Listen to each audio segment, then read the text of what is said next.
I introduce myself. Yeah. Okay, my name is Adevarul Zagami. I'm 37 and this is my story. And my story goes back to the fact that because of my family tradition I joined various secret societies during the course of my life, and I found myself involved in what is known as the New World Order. The New World Order is for some people a way to implement fascism on a global scale. To do this they want to use technology, they want to use means like microchipping and also surveillance technology to control all aspects of our life. We find ourselves in front of this every day when we go around and we get video surveillance everywhere these days, so we don't have any more privacy. Everything is in the hands of the big brother, and this big brother is in the hands of the police, of the military police, of the intelligence, military and civil intelligence, and they are all working these days not for the governments but for the corporates who are keeping together this big business together with certain families and certain banks that have done this for a long time.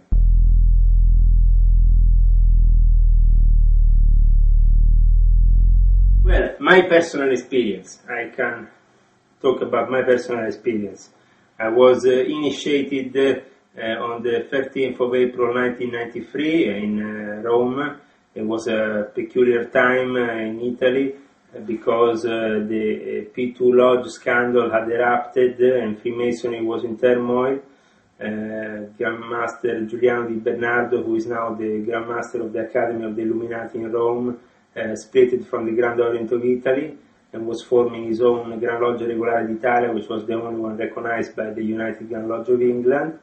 And I found myself initiated by Prince Aliata di Monreale, which is an Italian aristocrat who goes back a long time with his family and my family. We have a relationship of a few hundred years and even some relatives in common.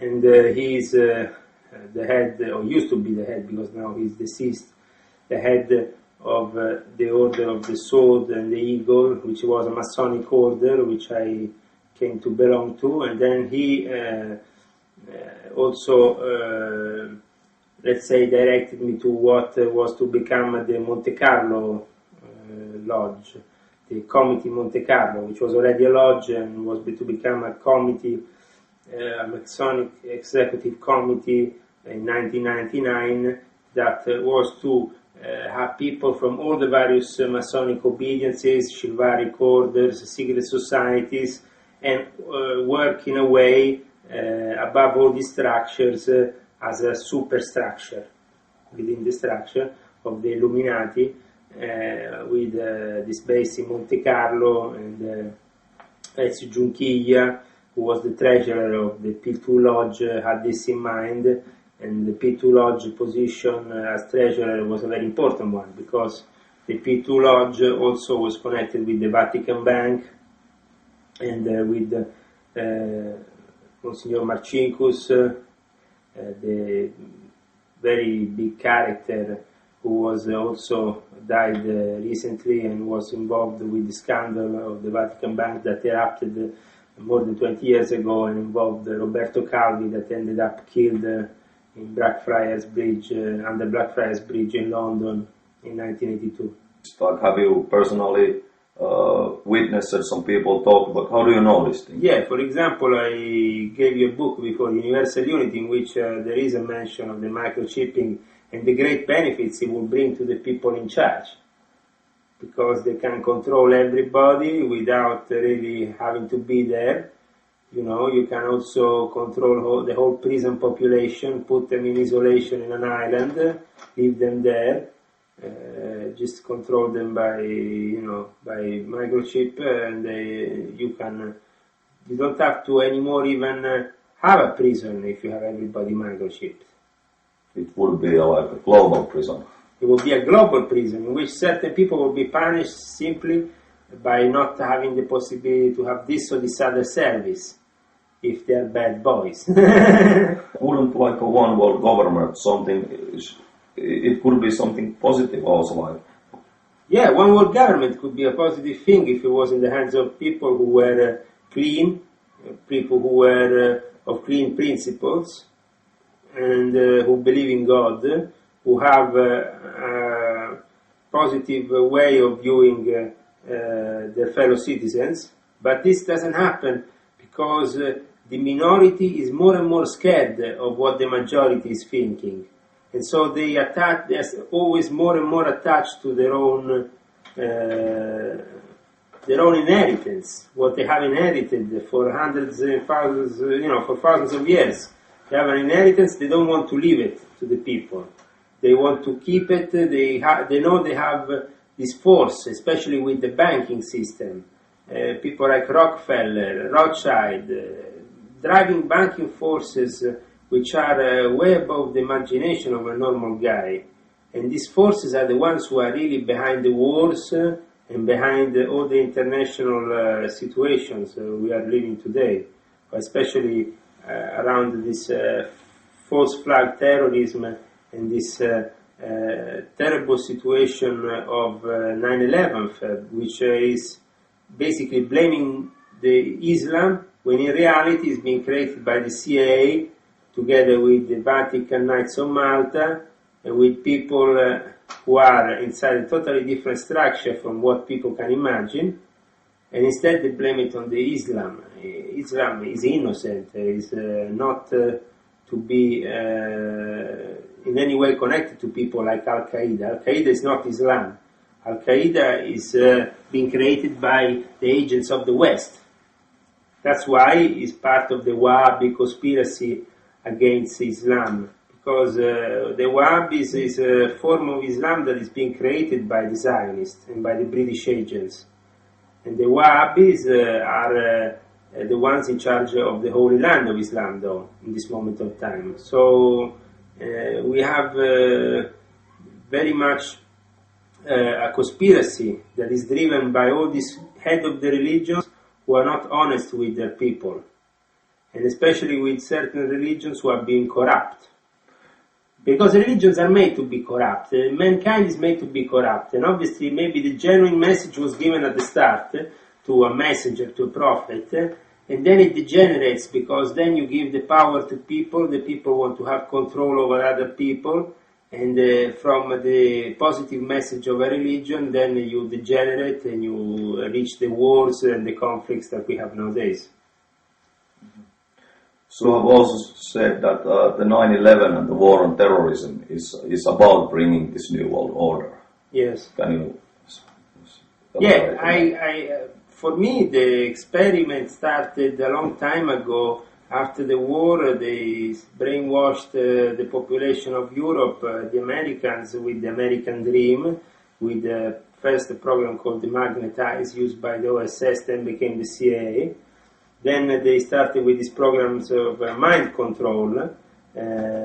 We know obviously of MK Ultra, Mind Control Ultra. They inherited these programs of mind control from the Germans, the SS. They used these programs.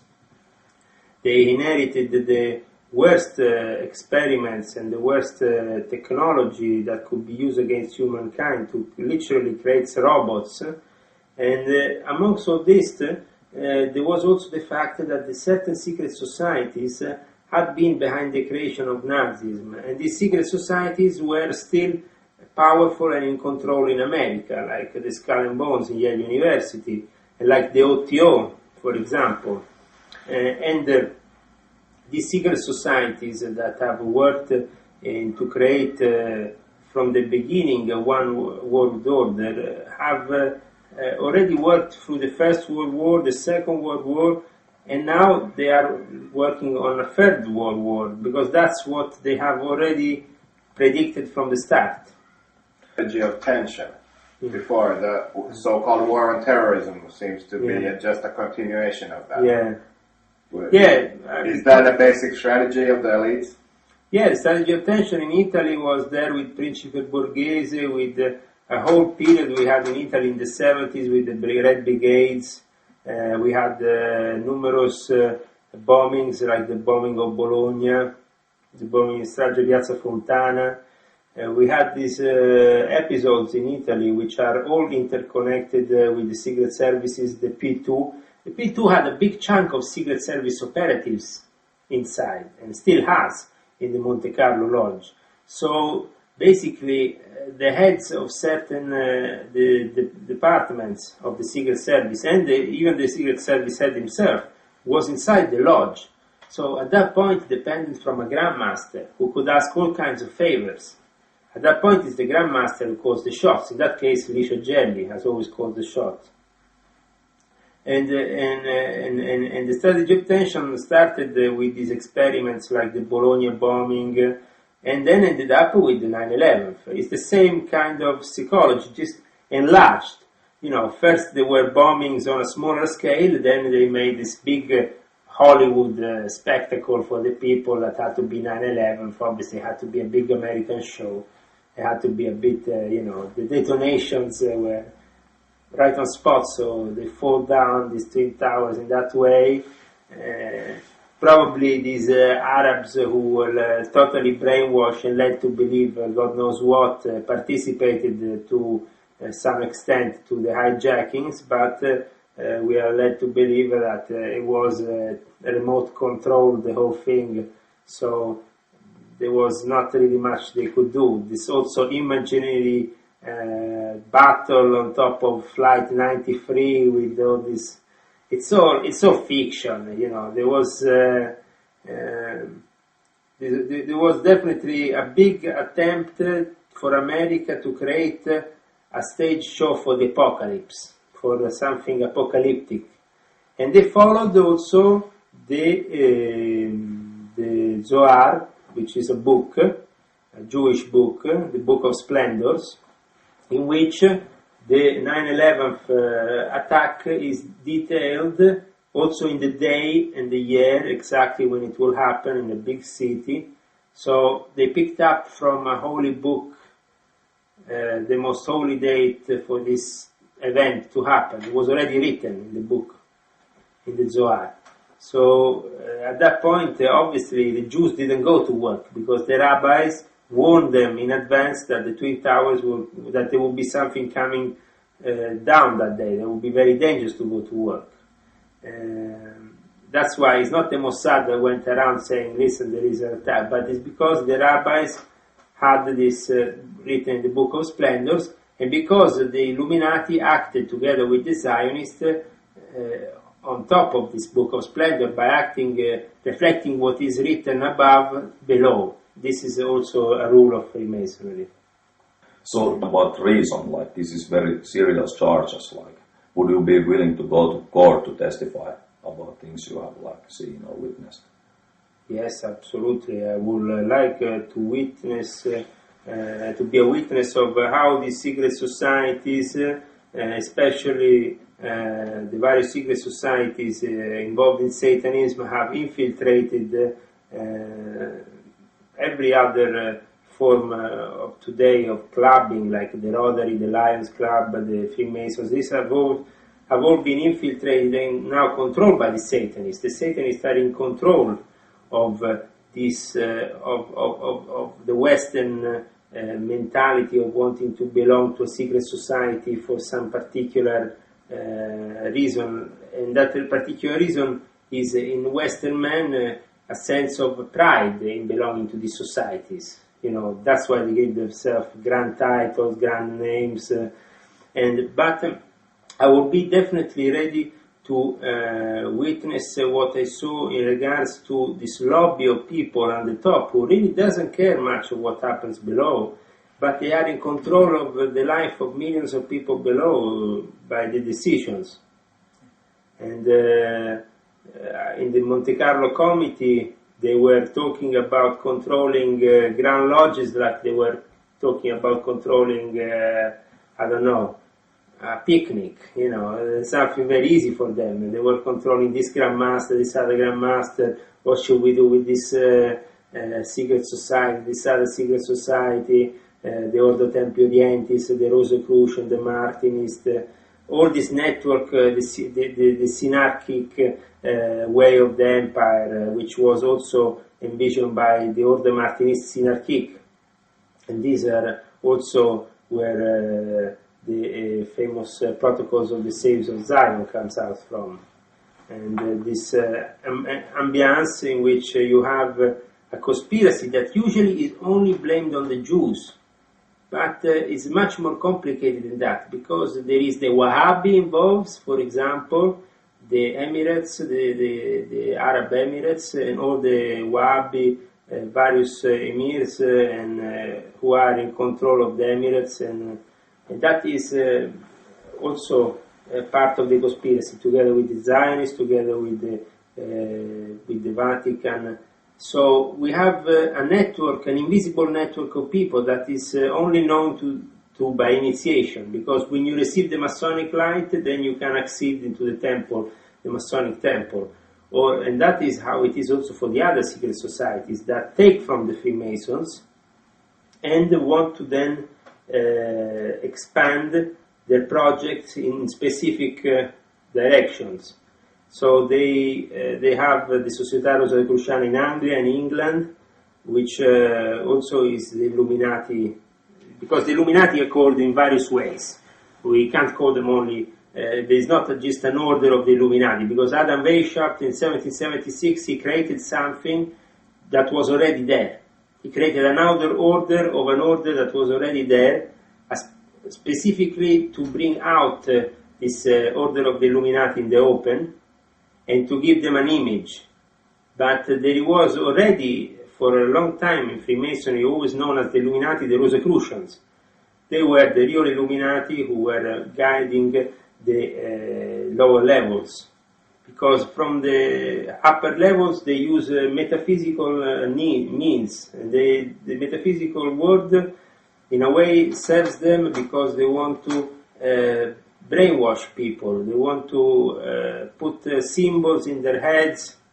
They want to brainwash them with this symbol, with this ritual, with this... and this happens why? Because we have genes, we have entities, demonic entities at the top that are really guiding these people, like the guide Michael Aquino, Lieutenant Colonel Michael Aquino. We talked about it before this interview.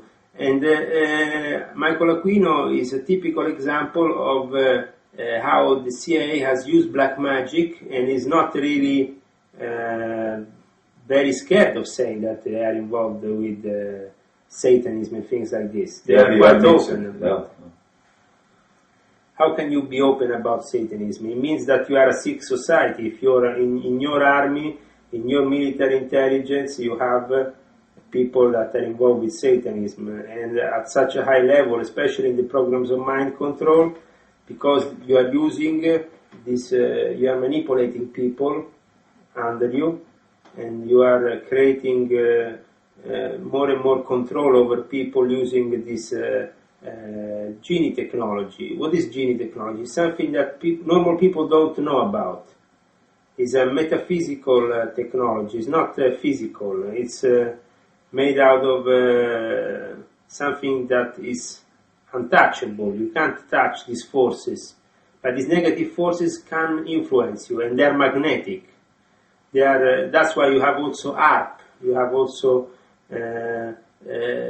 weapons made to influence your magnetic circles around you. My personal experience, I was involved in the Rotary Club International Division with the Comandante Giorgio Ugo Ballestrieri, who is involved in the United Nations Rotary Club, which is a very important division of the Rotary Club. And these people that are doing business inside the United Nations, for me, are literally giving a false facade about doing something for benefit of the world, but in reality they are working against the citizens below, because they think that the elite will always prevail. The elite always goes to those nice, good schools. The elite always marries between each other.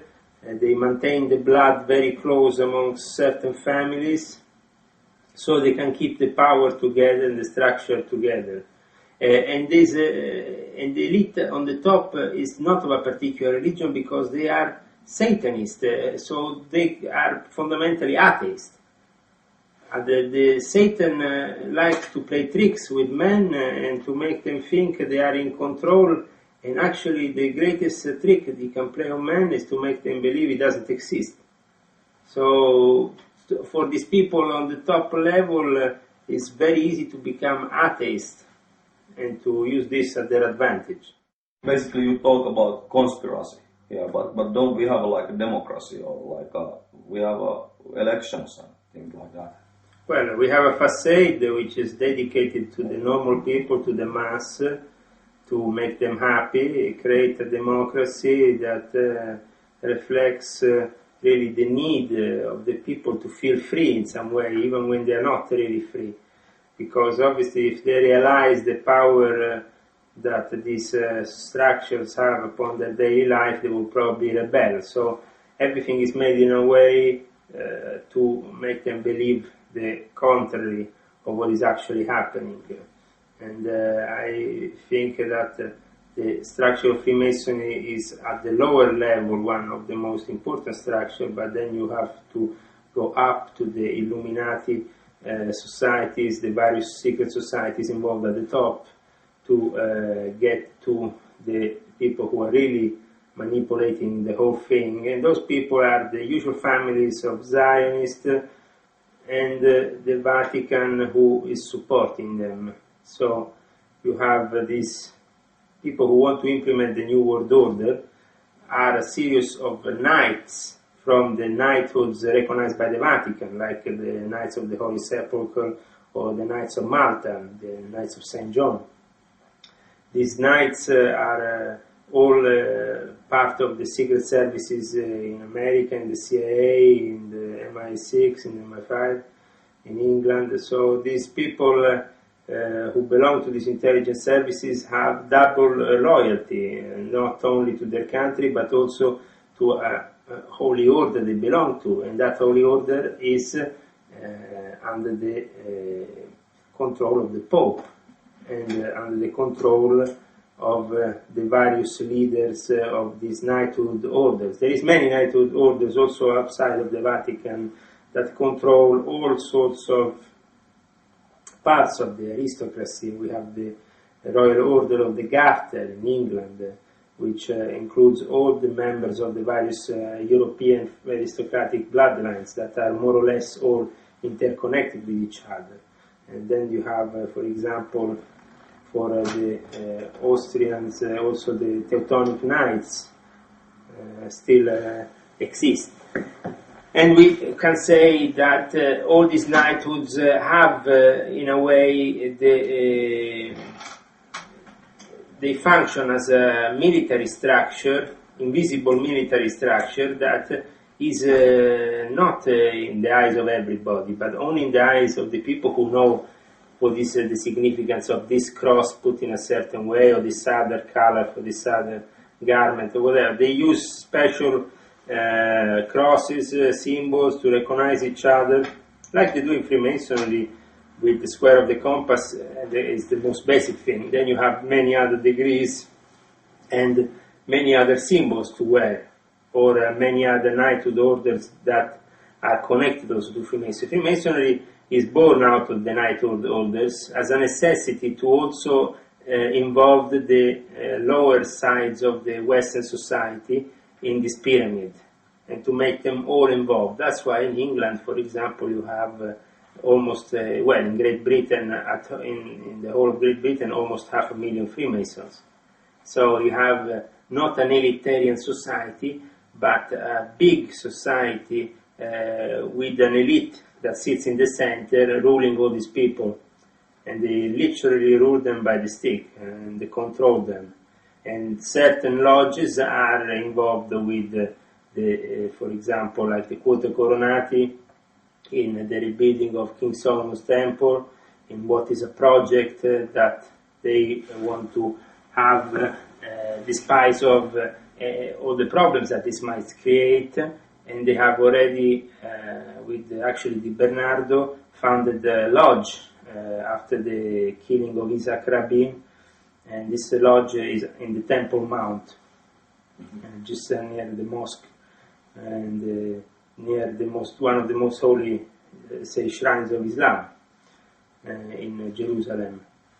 And they also happen to do these rituals in secret under what is now the Al-Aqsa Mosque.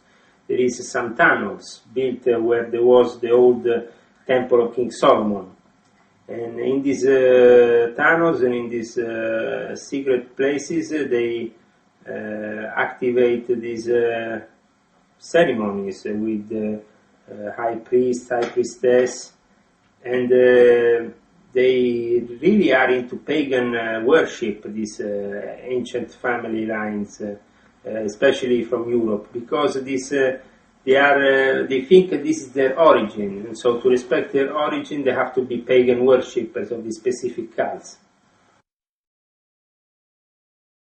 The drug trade is absolutely connected to the elite. I was even witness to how the elite traded with weapons, like the P2 Lodge, people like Lodge of England, with the weapon trade, but also with the drug trade in South America, in Cancun, Mexico, bringing the drugs in with the CIA through Colombia, Bolivia, down into Mexico, and then into America. And this is always done with the help of and the supervision always of the CIA and of the NSA and those agencies that are supposed to work for us, but are interested that this drug trade goes on because it involves the weapon trade, it involves certain kinds of exchanges, so it's all interconnected, so it becomes all legal. They are working on the boundaries, really on the edge with legality. So they are always trying to find a way just in between. What's the European Union connection and what's going on in Brussels? The European Union was born, as we know, with the Treaty of Rome. That already should make you understand that it's born in Rome, territory of the Vatican. There is a treaty there. The Treaty of Rome gives birth to this new entity, which is part of is working under the American establishment, because the European Union has never the strength to rebel against anything that America says or America decides for them. The European Union is a way also of implementing the one world government, to take over the frontiers, take away the frontiers, take over the borders, and to found a one world government. So it's one way closer, to unify America, Europe, and they want to unify and destroy the borders because they want to control more people. And in Europe we have the possibility of controlling millions of people now with the European Union. And the European Union is definitely destroying also the national identity slowly by globalization, by creating the same 7-Eleven here or in Helsinki, or if you go to the other side of Europe. I understand, the same McDonald's, the same. For example, we were promoting Turkey, the situation in Turkey. They organized last year, 2 years ago, a meeting for all the Grand Lodges of the Klipsas to meet in Istanbul. And this because they want to now get Turkey inside Europe.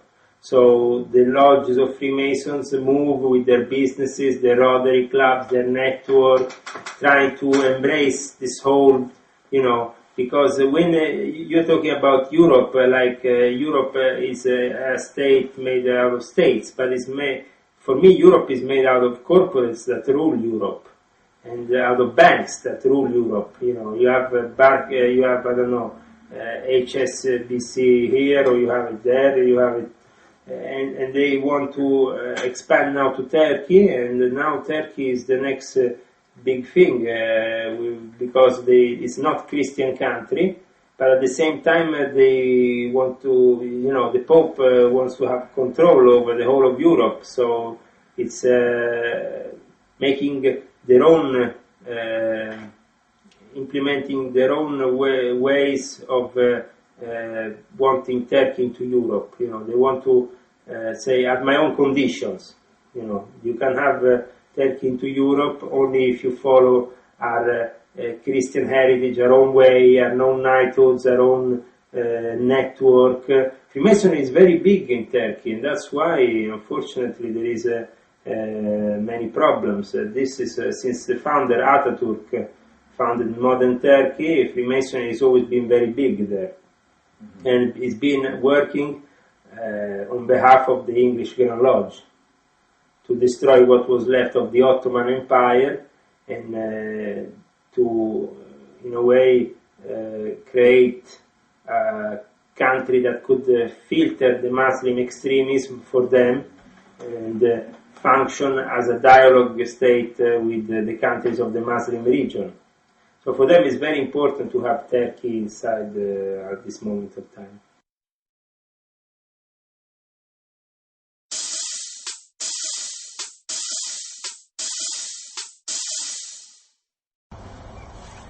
Okay, the sword, the Masonic sword. Is it recording? Yeah. Okay, the Masonic sword. This is Boaz, B. This is Yakin. These two phrases are used to enter the first and the second degree of Freemasonry. Depending on the rite and the order you follow, these two phrases are interchangeable because they were used first by one group, then by the other, but at the end of the day, Boaz can be used as enter apprentice phrase to recognize another enter apprentice, Boaz, or Yakin, depending, as I said, on where you are initiated and where you are taking your Masonic initiation from. But in the sword we see the representation of these two columns in the J and the B. Then we have the compass and the square at the center. The compass and the square represent the male and the female, the masculine and the female united in one. We can say the male and female, I mean the sexual the sexual part, yes, united together. And down here we have MB, before obviously the squares that represent the pavement of the lodge. We have MB. This is Makbena. Makbena is the last phrase which is given to a master mason to recognize another master mason. So we have Boaz, Yakin, and Makbena. These are the three phases to recognize another Freemason. And this is a Masonic sword that can be used for various things in a lodge, also during an initiation. Then we have here a piece of regalia. It's a collar of a Grand Officer, as I was a Grand Officer in the Grand Lodge in London. This is the London Medal.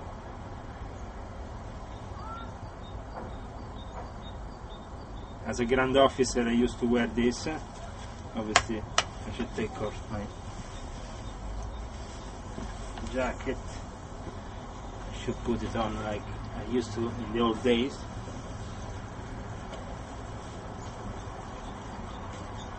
Then I will have a sword, and I will work for initiating the next Freemason who wanted to receive the light. And if he was a good boy, he could receive, like in this case, a medal. This was a medal given to the worshipper masters in the college that was held in the convent that was held on the 12th and 13th of November 1994. The Grand Orient of Italy.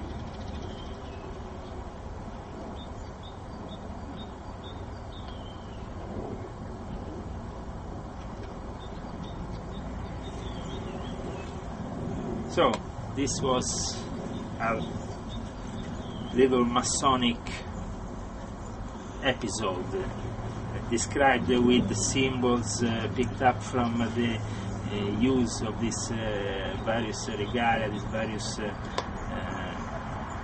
equipment that one needs in order to be made a mason and become a master mason. Do you have to buy those things, or do you get them for free?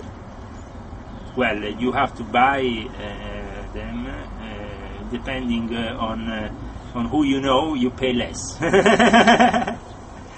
Like, for example, if you know that these are made directly in India and you know who is distributing them from India, you